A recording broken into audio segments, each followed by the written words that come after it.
আল্লাহ বলছে খালি ফিরে আয় রে, তোর অপরাধ কতটুকু অপরাধ তোর, ফিরে আয়, মাপ চা, ঈমান আন, ভালো কাজ কর। তো বয়স তো 70 হয়ে গেছে, 35 হয়ে গেছে, 40 হয়ে গেছে, ডেলি একটা মেয়ের সাথে শুইছি,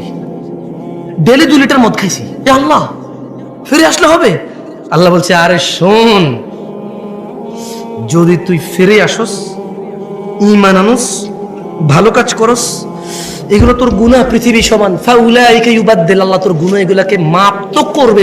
সব গুনাহকে ইউবাদদিলুল্লাহ সাইয়্যাতিহিম হাসানাত, তোর সব গুনাহকে, তোর নেকি নেই, তুই বয়স কম, মরে যাবে কিছুদিন পরে, বা তুই জানিস না 20 বছর বয়সে মরতে পারিস, তোর তো আমল নাই, তো তোর সব গুনাহকে আমি আল্লাহ নেকিতে পরিবর্তন করে তোর নেকির পাল্লা দিয়ে দেবো। ওয়াল্লাহ, এটা কোনো হাদিস না যে আপনি জাল বলবেন, এটা কোনো হাদিস না আপনি দয়ীফ বলবেন, এটা কোনো হাদিস না আপনি তর্ক বিতর্কে লেগে যাবেন, এটা সূরা কোরআনের আয়াত, একেবারে আমি ব্যাখ্যাও করি নাই।